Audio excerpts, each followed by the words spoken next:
switching gears from Bubba Wallace, now we got to talk about the elephant in the room here, which is the final four of the playoffs here coming up here in the cutoff race for Bristol. And I don't know about you guys, but my bracket is in jeopardy. For one, Christopher Bell is already locked into the next round on points. Not one driver's locked in with wins since Eric Jones and Bubba Wallace won Darlington and Kansas. But the bottom four go like this. -2 from the cut line, Kyle Busch. -3, Austin Dillon.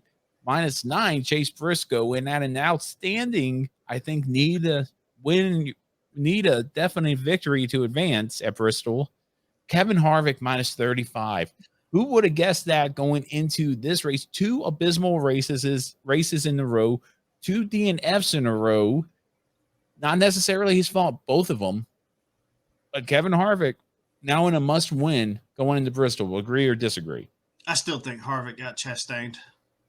No, I think it was a racing incident. I know it got the air taken off the nose of his car and stuff.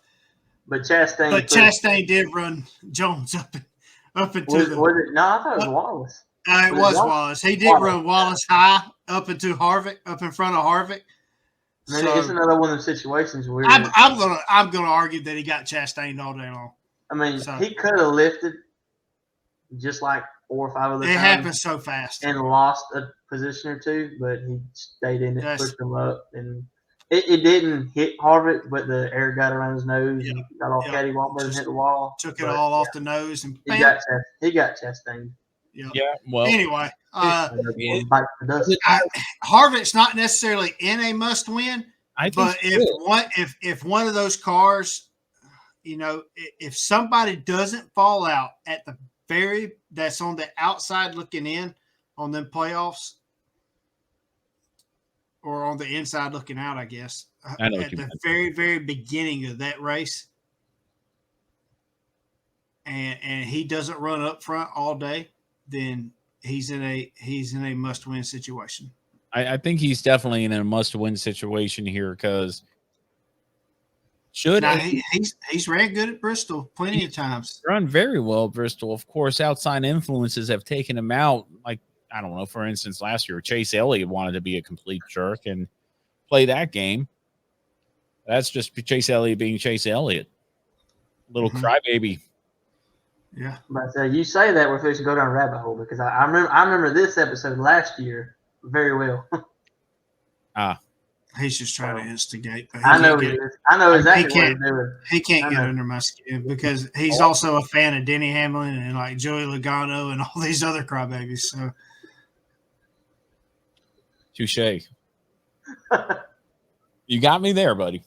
Although I've never seen Logano win a race, I've seen everybody else listed on that list win a race. That's just what it is. Yeah, me and you were at the Roval when. Yeah, you got a nice koozie out of that one. But okay, so none of you think Kevin Harvick's in a must-win situation. I think he's in a must-win situation. He's more than likely in a must-win situation. I'm 95% positive he's got to win to go to the next round. Right, because I feel like everybody, the guys in the danger zone for me here is Suarez, Tyler Reddick, and Austin Cindric. I feel like Kyle Busch could get up to and bounce Austin Cindric out. Dillon, I don't know. He's hit or miss. Briscoe, I'm not even going to throw a dart at that one.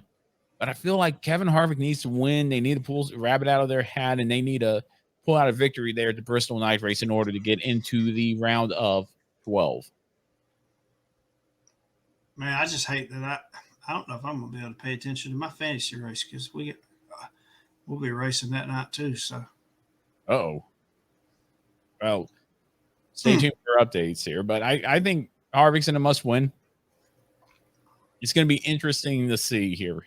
Hey, race fans, like what you just saw, be sure to hit that like button at the bottom and hit that notification bell as well for any upcoming live episodes. And if you haven't already, go ahead and subscribe to Ramblin' About Racing's YouTube channel. There you can go back and watch previous episodes, even back when we used to be called In the Marbles. Check us out.